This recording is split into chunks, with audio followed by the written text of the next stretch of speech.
Hello दोस्तों, क्या हाल चाल आप सभी के। मेरा नाम अभिजीत है। आप देख रहे हैं स्टॉक्स विद अभी। आई होप सब बढ़िया होंगे। आइए आज का वीडियो स्टार्ट करते हैं। देखते हैं मार्केट में किस तरीके से हलचल हुई है। देखिए निफ्टी की बात करें 23,668 बंद हुआ है। 10 पॉइंट बढ़कर बंद हुआ है। ज़्यादा कुछ हलचल हुई नहीं मार्केट में। उतार चढ़ाव देखने को मिला है पूरे टाइम में। देखिए रेंज की बात करें, निफ्टी ने लो लगाया था 23,601 का। निफ्टी ने हाई लगाया था 23,870 का। आइए पूरी एक तरीके से देख लेते हैं किस तरीके से मार्केट में काम हुआ है। अगर हम पर डे के चार्ट की, डे बाई डे के चार्ट की अगर हम बात करें तो एक हॉरिजॉन्टल लाइन लगा लेते हैं। आइए देखते हैं किस तरीके से उतार चढ़ाव आया है। देखिए मैंने आपको बताया था कि इस लेवल से मार्केट में गिरावट हो सकती है। तो आप देखिए इसी लेवल से मार्केट में टच करने के बाद मार्केट नीचे आया है। जिस तरीके से मैंने बताया था उसी तरीके से मार्केट में गिरावट देखने को मिली है। ये एक बार 15 मिनट के टाइम फ्रेम पे और देख लेते हैं किस तरीके से मार्केट में काम हुआ है। 15 मिनट का टाइम फ्रेम लगाएंगे। यहाँ पे मार्केट ओपन हुआ था इस कैंडल पे, फिर थोड़ा ऊपर गया, एक मारुबुजू के साथ डबल एक रेड के मार्केट नीचे आया है उसी जगह से जहां मैंने बताया था। आगे फिनिश पे डालते हैं। देखिए डिलीवरी स्टॉक्स लिस्टिंग प्राइस से 52% टूट चुका है। इन्वेस्टमेंट में क्या होगा, देखिए दिलेरी मार्केट का कैपिटलाइजेशन 20,000 करोड़ से नीचे आ गया है। कंपनी 2022 में स्टॉक एक्सचेंज में लिस्ट हुई थी 487 के शेयर पर। लोगों को शेयर देख देते हैं। डिलीवरी के रेवेन्यू में लगातार ग्रोथ देखने को मिली है। कंपनी ने नेटवर्क विस्तार पर फोकस किया है। इस वित्त वर्ष की तीसरी तिमाही में कंपनी का रेवेन्यू साल दर साल पर 8% बढ़ा हुआ था, 2378 के पर पहुंच गया था। कंपनी के कोर एक्सप्रेस पार्सल बिजनेस में स्थिति देखी। रेवेन्यू में पार्ट ट्रक लोड के अच्छे प्रदर्शन का योगदान रहा। सप्लाई चेन सर्विस बिजनेस का प्रदर्शन भी अच्छा रहा।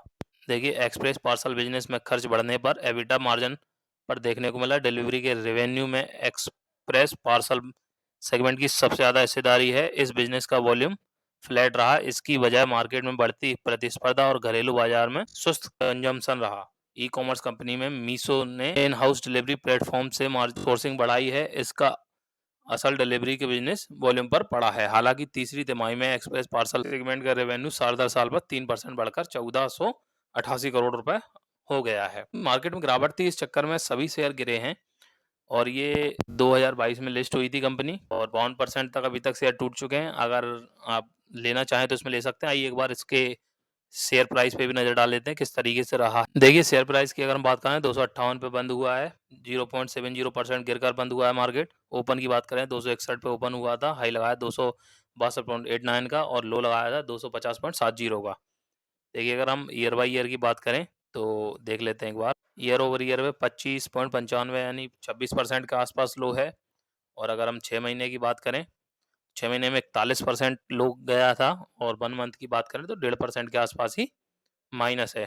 देखिए रिकवरी देखने को मिलेगी क्योंकि मार्केट तो गिर ही रहा है पिछले 6-7 महीनों से, इसलिए इस पे भी गिरने का संभावना दिख रही है। मार्केट कैप की अगर हम इसकी बात करें तो मार्केट कैप करीब 20,000 करोड़ से नीचे आ गया है। इस बार 20,000 करोड़ से ऊपर हुआ करता था, अब नीचे चल रहा है। पी की बात करें, पी रेशियो तो 1091 1019 का है, बहुत ज़्यादा पी रेशियो है।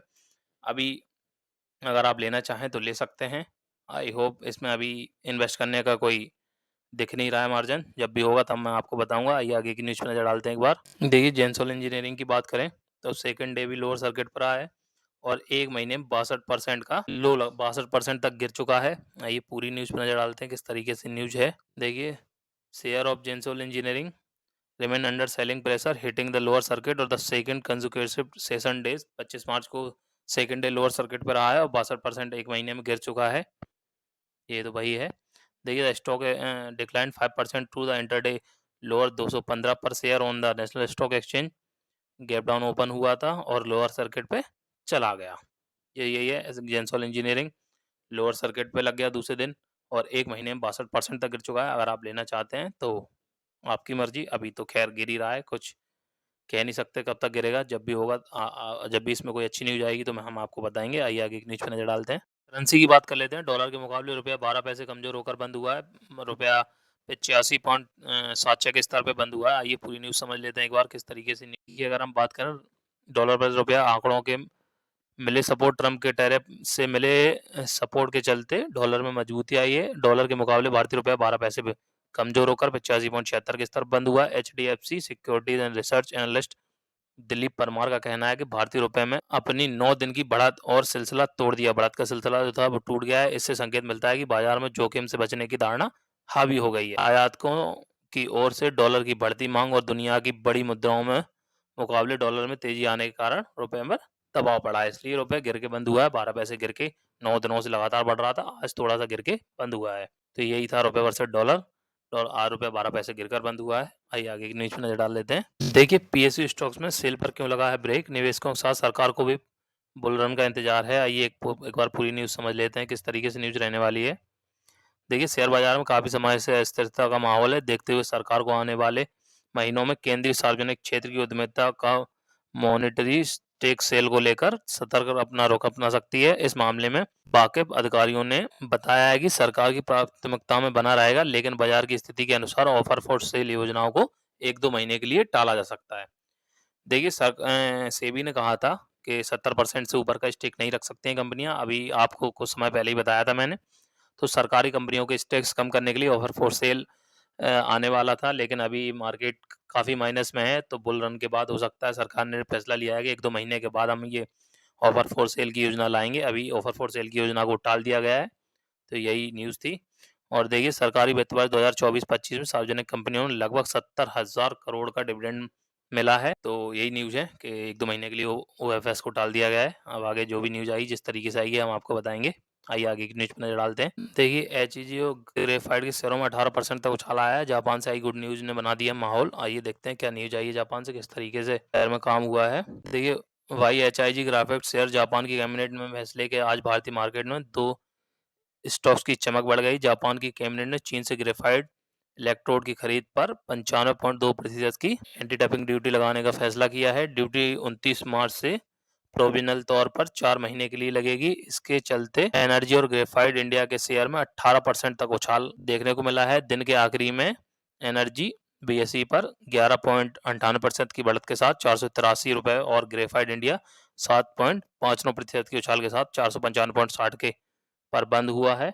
देखिए बहुत अच्छी न्यूज़ है इंडिया के लिए। इंडिया के 2 स्टॉक्स बहुत अच्छे। जापान ने जब उस पे चीन पे ड्यूटी बढ़ाई है 95.2% की एंटी डंपिंग ड्यूटी लगाई है, इससे 2 शेयर उछल गए हैं, जिनमें एक एनर्जी में रहने वाला है और दूसरा ग्रेफाइट। दोनों में शेयर में अच्छी उछाल आई है। आगे भी समय में आपको उछाल देखने को मिल सकती है क्योंकि 4 महीने के लिए ये बढ़ाए गए हैं।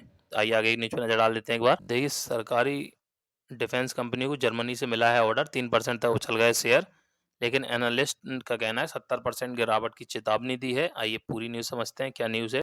गार्डन रिसर्च शिपबिल्डर्स सरकारी defence company garden research and shipbuilders एवं इंजीनियरिंग लिमिटेड के शेयरों में आज 25 मार्च को 3% तक तेजी आई। इस तेजी खबर के बाद आई इस जर्मनी ने एक कंपनी के साथ एक नया ऑर्डर मिला है। हालांकि इस तेजी के बावजूद ब्रोकरेज फर्म आईसीआईसीआई सिक्योरिटीज और स्टॉक बीआरएस रुख है, इनमें 70% तक गिरावट की चेतावनी दी गई है। तो देखिए अगर चेतावनी 70% गिरने की है, उसके बाद भी एक ऑर्डर मिला है, मार्केट 30% तक उछल गया है, लेकिन इन्वेस्टमेंट के लिए अभी हम मना ही करेंगे क्योंकि 70% तक गिरने की चेतावनी यहाँ पे दी गई है। एरेडा शेयर की बात की जाए, कंपनी हाल ही में 8.40% सालाना कूपन रेट पर अपना शेयर वर्चुअल बॉन्ड्स जारी किए हैं। अगर आप बॉन्ड्स लेना चाहें एरेडा के तो आप ले सकते हैं। और यही न्यूज़ थी कि देखिए सरकारी डिफेंस कंपनी है गार्डन रीच शिपयार्ड, अब वो ship builders and engineers limited को आज 3% शेयर बढ़ गए। इनको जापान की कंपनी से ऑर्डर मिला है।